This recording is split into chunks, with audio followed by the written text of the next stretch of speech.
Հակոբ Մելքումյան և Էնվեր Փաշա։ Նրանք պիտի հանդիպեին 2 անգամ։ Նախ Սարիղամիշի կռվում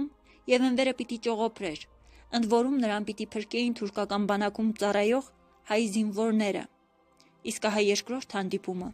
Հակոբ Մելքումովի հետ դահճի վախճանը պիտի դառնար։ Ծնունդով արցախցի Հակոբ Մելքումյանը 1919 թվականին նշանակվում է Թուրքեստանյան դիվիզիայի 1-ին բրիգադի հրամանատար, մասնակցում Բուխարայի գրավմանը և բասմաշների խմբերի ոչնչացմանը։ Թուրքեստանում բասմաշների դեմ մղած կռիվներում նրանք կրկին պիտի հանդիպեին։ Հակոբ Մելքումյանը հետագայում պիտի պատմեր.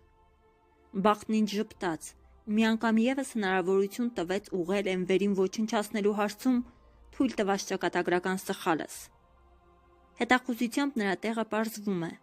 բայց հենց այդ ժամանակ ծրար են հասցնում Մելքումյանին։ Ճակատի հրամանատարությունը գրում էր. Մոսկվան, իդեմս Լենինի և Տրոցկու պնդում է Էնվերին կենտանի բռնել։ Պատասխանատվությունը դնում են հրամանատար Մելքումովի վրա։ Հրամանատարը ծրարը վերադարձնում է և զգուշացնում. «Դուք ինձ չեք գտել»։ Ապա կանչում է հետախուզության հրամանատար Սարուխանյանին և ասում. «Էնվերն ինձ պետք է միայն մեռած»։ Մելքումյանը հիշում է. «Իմ հրամանով հրետանին կրակ բացեց, թշնամին չդիմացավ։ Էնվերն առանց խալաթի ու ոտաբոբիկ փախավ լեռները։